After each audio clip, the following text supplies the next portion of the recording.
All right, it's time to skol with the enemy with 49ers Cutback. Let's go.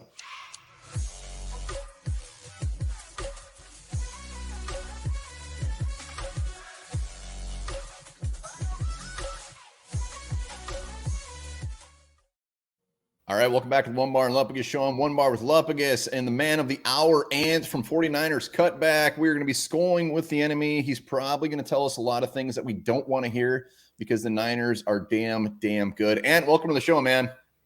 Yeah, thanks for having me on. I really appreciate it. And looking forward to prime time, Monday Night Football, right? I mean, it doesn't get better than that. No way. Speak for yourself. Well, it makes for a long night for sure. Absolutely. The link will be down in the description. You guys are on the cusp of hitting that 5,000 subs, right? Yeah, getting close now. It's been growing pretty rapidly over the last, several weeks. So excited about it. I think people are excited about 49ers football. And anytime that happens, the more people tune in. It's amazing. Yeah, we're not having that problem here. We're not playing good football, and we're grinding. 2-4. 2-4 has not been great to the channel, but damn it, we're not giving up yet. So let's dive right into this.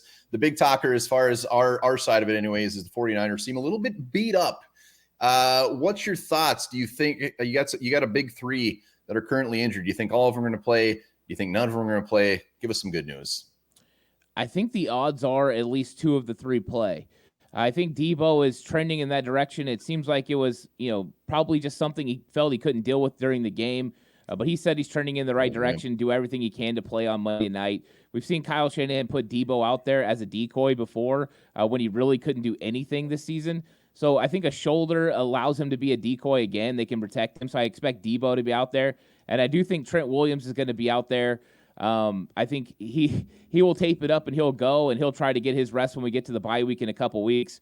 So that would be my guess. The one I'm the most worried about is probably Christian McCaffrey. The fact that he couldn't come back, even though it was just a pain tolerance thing, you have to be really hurt if you're Christian McCaffrey because he's tough. So I think that he's a little bit more up in the air, but we'll see how that goes as we get through the week.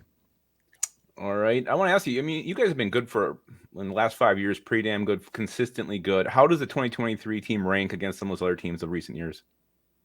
I think it's really good. I think there are some avenues that maybe they're better than those other teams. I mean, number one, the quarterback has been a significant change. He's a lot better than Jimmy Garoppolo as far as he just can make more of the throws. Jimmy is very central to the middle of the field. Brock Purdy is capable of throwing outside the numbers, which expands the area in which a defense has to cover, and that opens up everything for the weapons. But also Christian McCaffrey, he just unlocked the offense and made it difficult. They find matchups that are very good for them and very bad for the defense. And then on the defensive side of the ball, they just have two of the best linebackers in the league. And with a defensive line like they have, it makes it difficult for people to run the football, and everything gets started off of that when you become one-dimensional. So you're talking Brock Purdy, so we got to mention him. Do you think he is the long-term solution? Is Brock Purdy going to be your quarterback a couple of years from now? I think we're going to find out this year. I think he got a little bit of a shaky start against the Cleveland Browns and maybe rocked his status a little bit. So he's going to have to bounce back. And the one thing I'll say about him is he's very fast at going through his progression and understanding what he's looking at. I think this is what Kyle wants from his quarterback. He's not exactly expecting the biggest tools, and Brock doesn't have those. Brock doesn't have elite talent at anywhere except between his ears. And so I think that the capabilities for him to be the starting quarterback for the future are there. But he's going to have to go out there and prove it. And let's be honest, he hasn't even played 17 games his entire career. So he's got to go out there and continue to grow as a rookie quarterback in general. But I think he's got the potential, but we're going to wait and see on that and see what he does. Because when you really make your money is when we get into January and February. Just quick one on Brock Purdy. So last week, obviously the Browns have a fantastic defense. Was it their defense? Why do you look so bad last week? Just straight up their defense? I think it was a combination of their defense. I have to give them credit. Their defense is spectacular, and they were really just bullying the 49ers, bringing 8 in the box and making it difficult. It should have been a Brock Purdy successful day, but he did miss some passes. There were some inaccuracies on balls, especially up the seam. He was struggling in that area. That's ultimately why he threw his interception. So I think it was a combination of good Cleveland defense and Brock Purdy just being a little bit off. Was it conditions? Was it just him not executing at a high level. We don't know for sure, but he definitely was off in that game. All right, Ant, thanks again for being here. We really appreciate it. So I gotta assume it's Super Bowl or bust for the Niners this year. And if that's the case, which team right now in the NFC is kind of giving you the most concern about getting to the big game? Vikings. Yeah, I think it's always started with the Eagles. The Eagles have just been that team.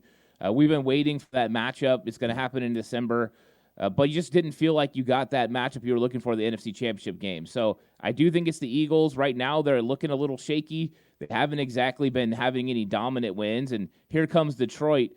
But I don't know. As a team that's in the NFC West, how much can we put into Jared Goff? I don't know if I take him seriously as a quarterback that can win in big crunch time games.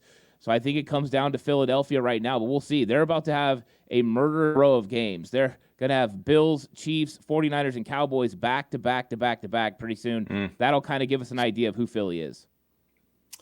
So San Fran coming to Minnesota, Vikings obviously not having a great start to the season. Is there anything that really even concerns you about this game as far as the Vikings? Is there anything about the Vikings that concern you? Yeah, I think so. Danielle Hunter going against Colt McKivitz. It scares the daylights out of me. Hell yeah. Yeah, because Colt McKivitz has been inconsistent at best. And just watching Danielle Hunter this year, I mean, his use of leverage, his hands, he's got the speed rush. He can also power you. And that concerns me because Colt McKivitz has struggled with the speed rush and with inside moves. We've seen TJ Watt go for 3 sacks against him. I just am worried about that matchup. I'm sure Kyle will try to build in as many helps as he can, some chips, getting him further out, doing anything he can. But that is a matchup I am concerned about. Hell yeah. I love chips so much. All right. What's the biggest weakness on this stacked 49ers team? And is it just who you said, McKivitz? I think McKivitz is one of the big reasons. I think they had a weakness on the opposite side of Nick Bosa as far as pass rusher, but they got Randy Gregory. He played good in his limited snaps last week.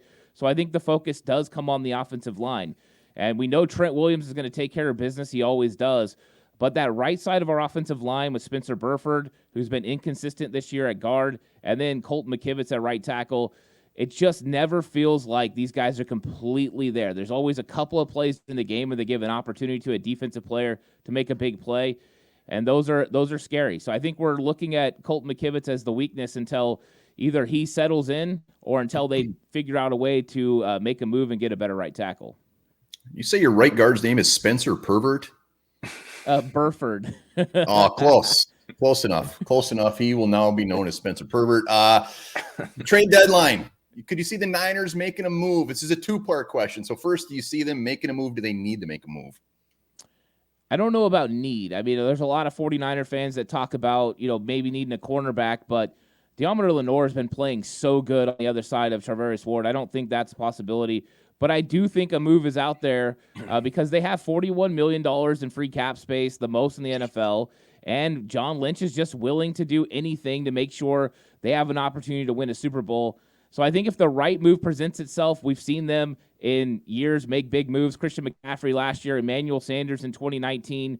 I think a move could come, and my guess would be it would probably be an edge defender or maybe a backup tight end. They are not really getting the kind of play they want out of their tight ends behind George Kittle, and you always have the problem of Kittle potentially going down. So maybe those are something they address.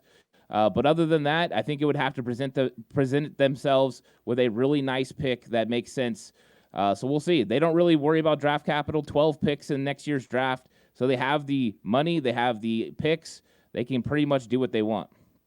All right, so the second part of that, Danielle Hunter, would you want him on the Niners, and what would you be willing to give up for him? I would absolutely want Danielle Hunter on the team. I think Danielle Hunter, opposite of Nick Bosa, means more opportunities for Hunter, but also more opportunities for Bosa. And, yeah, I mean, I was actually going with this beginning of the year. Like, I saw the contract disputes, and I'm like, hey, wait a second. Let's get Danielle Hunter over here. 1 year left on his deal. Let's get this thing done. Now, the question of compensation is interesting because I just seen CBS put out a thing. They're saying, like, 3rd round with maybe a 2nd round kicker, depending on play. I'd be willing to give a second-round pick for Danielle Hunter, even in a situation where he's a half-year rental, basically, not even a full year, because I think he can make that much impact for the 49ers because they're just not quite getting home from the other side when they're getting one-on-one situations. I think Danielle Hunter could do that. All right, you mentioned also needing a backup tight end. So what would you be willing to give up to get Johnny Munt? Yeah, first, second-round pick. Yeah. I would probably give away someone from our practice squad. Maybe we could roll with that. Depending on who it is, we might take you up on that. Johnny freaking Munt. All right, we love him here at the Onebar and Lupagus show. All right, so you got a very stacked team. You guys are Super Bowl contenders, but you have a rookie kicker. How much of a concern is that to you? I think it was a real concern coming out of preseason. I think this week made it a little bit more difficult, but he was perfect during the season before that. But the 49ers they made a huge mistake. There was 2 weeks where they didn't kick a single field goal, all touchdowns. What are you doing? So then Jake Moody didn't have the experience. I think the field and the wind might have got to him a little bit, got in his head.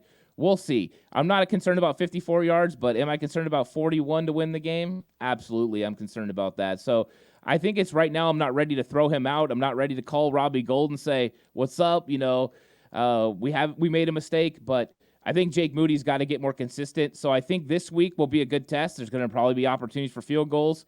Indoors, no concerns, right? No worries. If he makes it, I think he'll kind of settle down everyone's worries about him. But it's going to be a long season. I'd rather have him make mistakes in week 6 than in the playoffs or the Super Bowl.